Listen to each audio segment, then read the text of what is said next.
Bonjour à tous, on se retrouve aujourd'hui pour parler d'un nouveau produit, d'un nouveau produit chez moi.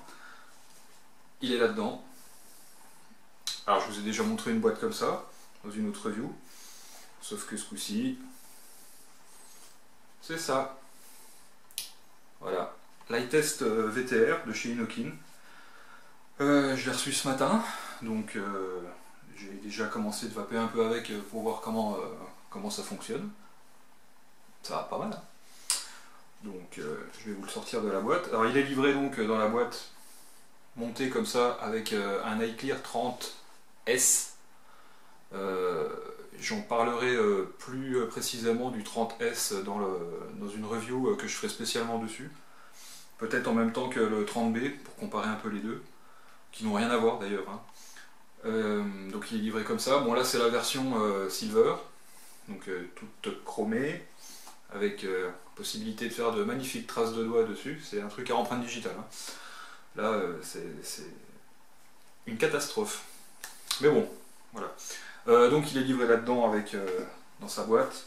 Dans la boîte, on a toujours le petit truc pour expliquer comment remplir les cliros. Un petit bout de papier qui sert à rien, hop. Et la notice de Lightest VTR avec une partie en français dedans. Cocorico, c'est bien, c'est sympa. Ils ont pensé à nous les Chinois pour une fois. Donc, c'est parti. Alors, je vais vous donner tout de suite les caractéristiques techniques que j'ai gaulées sur internet, parce que moi, comme d'habitude, montrer une prise en main, montrer ce que j'en pense, c'est pas un problème, mais après tout ce qui est technique, c'est autre chose. Donc je vais pas vous regarder droit dans les yeux, parce que je vais lire en même temps sur ma tablette. Et donc il a voltage et wattage variable, le voltage variable de 3 à 6 volts, donc c'est assez classique dans les modes électro. Il est réglable par incrément de 0,1 volt. C'est une tension assez lissée, donc comme le Lightest 134, 46 Hz. Voilà, c'est pas du Provari non plus, mais c'est sympa, c'est une vape bien lisse, bien sympathique. Courant de sortie maximum 5 ampères. Voilà, ne me demandez pas ce que c'est, je ne sais pas. Il prend des résistances de 1 ohm minimum. Apparemment, il y a des reviewers qui ont réussi à détecter des trucs en dessous, jusqu'à 0,6. Donc, à tester. La puissance en watts variable de 3 à 15, donc 3 à 15, c'est Inokin, hein, puis c'est aussi comme beaucoup d'autres modes électro. Par incrémentation de 0,5 watts. Voici, voilà. Il est compatible 510 Ego avec le tube fourni que je vais vous montrer tout de suite avant que j'oublie. C'est pareil, le tube, genre un petit truc à dire. Je sais pas si ça vient de moi ou si ça vient du truc. Donc dans la boîte, il y a le petit tube qui sert de rallonge pour les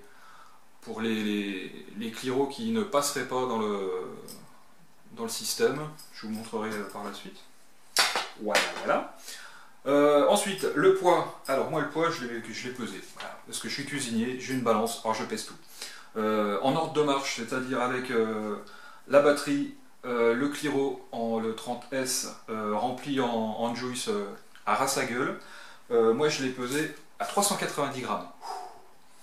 Quand on sait qu'un mode normal électro c'est 250 grammes en gros à la louche, 390 grammes, le pavé quand on l'a dans la main, on l'oublie pas. Puis quand on l'a dans la poche, on peut pas l'oublier non plus. Ensuite, le poids, ça c'est fait. La longueur, on s'en fout, non, 106 mm. La largeur, 54,5 mm, on s'en fout aussi. L'épaisseur, 22,3, on s'en fout aussi. La batterie, alors par contre la batterie, là-dedans, on peut mettre juste ces batteries-là, c'est-à-dire de la 18650 uniquement. Donc on est d'accord, 18 c'est le diamètre, 650 c'est la longueur. Moi j'ai essayé de stacker deux IMR comme ça, les petites, les 18350, ça passe pas, ça ferme pas, hein. Donc même celles sans le plot là sur le dessus, celles qui sont assez plates, ça passe pas. Donc 18650 only. Ensuite, on va passer à la description du mode en lui-même. Alors, il est joli, il est beau. On voit le cul. Avec le système pour mettre la batterie à l'intérieur avec un petit loquet ici, on tire. Par contre, il n'y a pas de ressort, donc il faut tirer le loquet et puis baisser comme ça. Il n'y a pas de ressort de rappel. Ça gêne pas en soi, hein, sauf pour ceux qui n'ont pas d'ongles comme moi. La batterie avec le plus sur l'avant, et on referme tout simplement. Clic, c'est fini. C'est en place. Voilà. Ensuite, je vais l'allumer. Donc pour l'allumer, c'est pas compliqué, il y a deux boutons. Hein. Il y a un bouton ici, c'est le bouton pour le mettre sous tension et l'éteindre. Avec au-dessus la petite diode caractéristique de chez Inokin, rouge, orange, vert, hein, pour le niveau de la batterie. C'est dommage d'ailleurs qu'ils aient pas fait un système avec qu'on puisse contrôler le voltage sur l'écran. Bon, voilà, c'est Inokin, ils font un peu ce qu'ils veulent. Les events, en cas de problème avec la batterie, ils sont sur le côté, là, au lieu d'être en dessous comme habituellement, quoi qu'en dessous il y en a aussi, je dis des conneries. Voilà. Au-dessus, le petit bouton, un petit bouton poussoir sur le dessus ici, et la molette ici. Bon, je vais vous expliquer tout de suite comment ça marche. L'écran il est là, donc l'écran il est façon miroir, et voilà. Et une fois qu'on l'a allumé, ben, on se rend compte que c'est joli, c'est éclairé bleu, c'est magnifique. C'est un peu péchu comme lumière, mais bon, c'est sympa. Donc il est noté, hein, iTest ici, le petit truc derrière, test it, love it, comme ils mettent sur tout leur mode maintenant. J'ai testé et j'ai levé, hein. Voilà. Je vais vous l'allumer, donc on appuie, c'est Inokin, 3 fois sur le bouton et ça va passer rouge, orange, vert. Hop, 1, 2, 3, rouge, orange, vert. Et puis là on est prêt à vaper. Voilà. Donc sur l'écran, quand vous allez appuyer une fois sur le bouton du dessus, ça va vous donner les ohms du Cliro qui est dedans, comme ça. Voilà, 2,1. Ensuite, vous avez le voltage. Là, je suis à 4,5 V. Donc, pour monter le voltage, donc on laisse passer les ohms. Pour monter le voltage ou le descendre, on tourne la molette. Voilà, là, je suis à l'envers. Donc, 6 volts maxi. Si on continue de tourner, ça reste bloqué. Et si on veut descendre jusqu'au minimum, c'est-à-dire 3 volts. Voilà, bon, en règle générale, hein, en gros 4,5. Comme ça. On rappuie une fois, on a la puissance. Il n'y a pas à chercher à appuyer longtemps, faire des combinaisons et tout le bazar. Hop, pareil, même système. De 15 watts au maximum. Si on continue de tourner, ça fait rien. On va dans l'autre sens. Et au minimum, on est à 3 watts. Bon, moi j'aime bien être à 9, entre 9 et 10. Je vais le régler entre 9 et 10. Bon, comme ça. Et voilà, c'est tout. Après, il y a juste à appuyer sur le bouton sur le côté là pour vaper. Et puis ça vape. Hein. Donc après, on le tient un peu comme on veut. Moi j'aurais tendance, je suis gaucher, donc je me retrouve avec l'écran de l'autre côté. Moi je le tiens comme ça. Voilà, il tient bien en main. Sympa comme tout. Et puis après, il y a juste à vaper.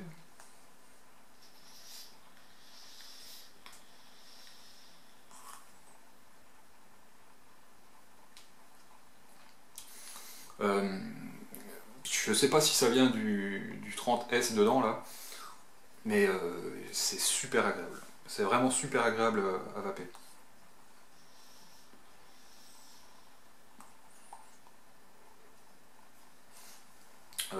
Comme d'habitude, hein, dedans, Boba's Bounty, pas Boba's Bounty, Gorilla Juice, la même chose, sans la banane. 100% VG, donc bien gras. Hein. J'ai pas eu de problème d'amorce avec le 30S. Donc bien, j'ai pas eu besoin comme c'est un système avec carto à l'intérieur, j'ai même pas eu l'impression d'être obligé de, comme on fait, l'aspirer là pour le remplir à l'intérieur. C'est super, super agréable. Alors, ensuite, on va passer à cette partie-là, crac.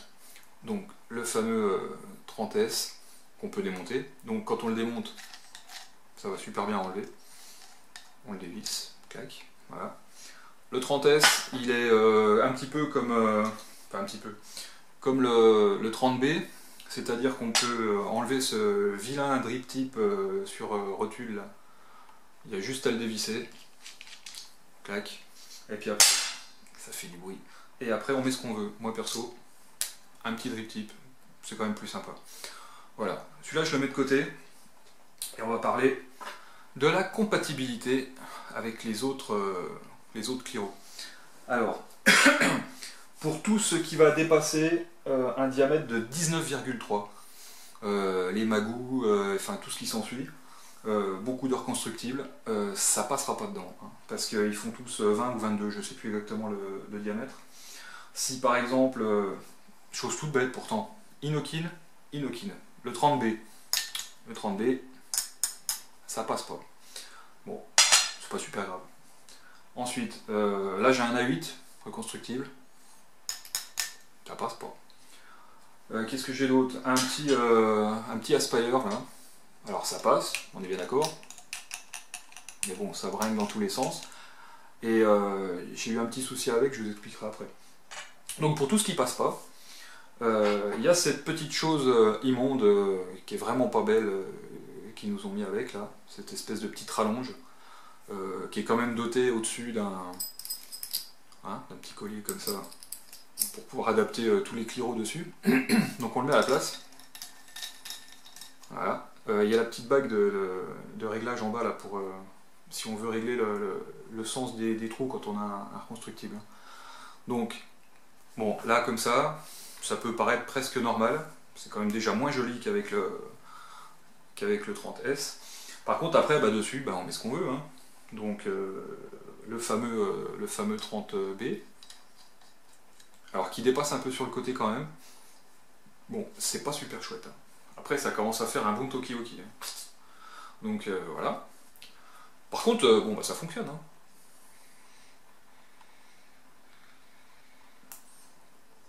Pas de souci. Bon, là, ça passe. Ensuite, un A8, donc celui que j'avais tout à l'heure. Alors, même principe, ça dépasse un tout petit peu sur le bord, c'est pas flagrant. Hein. Ça fait super haut, c'est pas super joli, c'est pas vraiment ce qu'on recherche. Mais bon, ça va.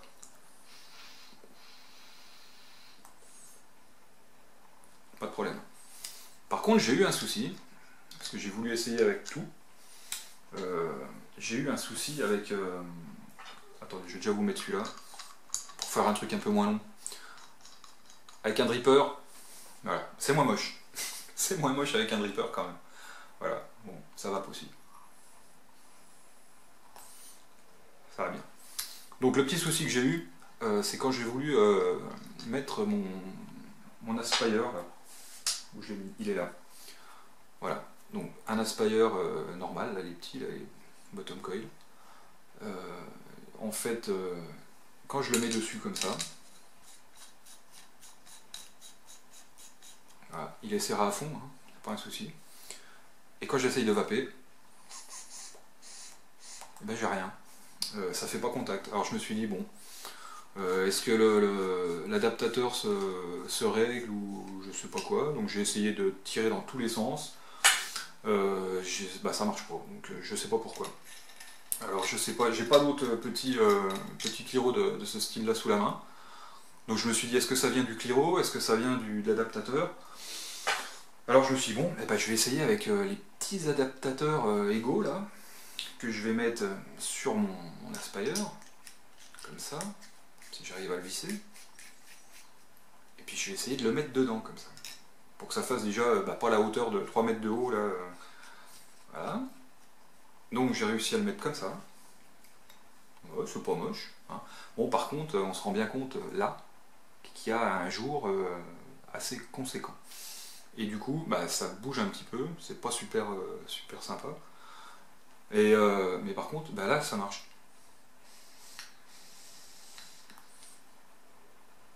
Donc je sais pas pourquoi, ça passe pas avec l'adaptateur. J'ai essayé plusieurs fois, j'ai rien trouvé qui allait pas. Alors ça ne doit pas faire contact, ça c'est certain, mais je sais pas pourquoi.